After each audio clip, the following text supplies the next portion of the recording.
We continue following some breaking news tonight coming out of Tooele. Some tense moments as a SWAT standoff leads to a neighborhood told to shelter in place. News specialist Jed Bowl is live at the scene tonight. And Jed, a very scary situation for people that live nearby.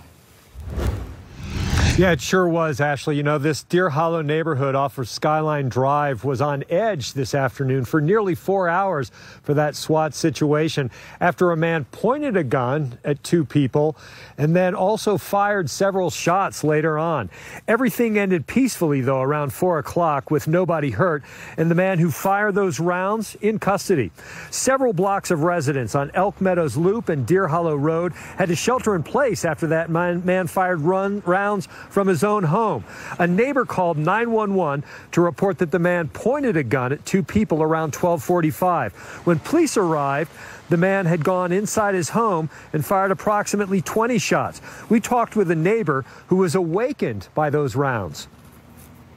I look out my front window and then I see all these cops out here and stuff.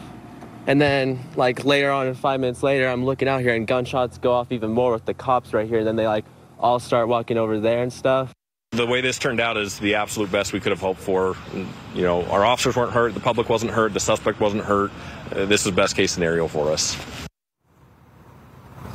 That neighbor even told me that the police set up a drone in the backyard of their home and used the front room for some workspace to charge their batteries. As it stands now, police say the man will face at least 2 counts of aggravated assault for reportedly pointing a gun at two people.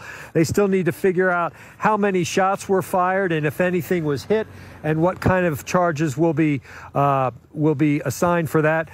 They still have multiple angles to investigate. The police say that the big police presence was here to make sure that that everything was handled properly, that nobody was hurt, none of their officers were hurt, and also that the individual who was firing the shots was hurt. So, as they said, this was really the best situation, the best way that this could turn out this evening. Guys? All right, Jed Bowl live for us this evening. Jed, thank you. And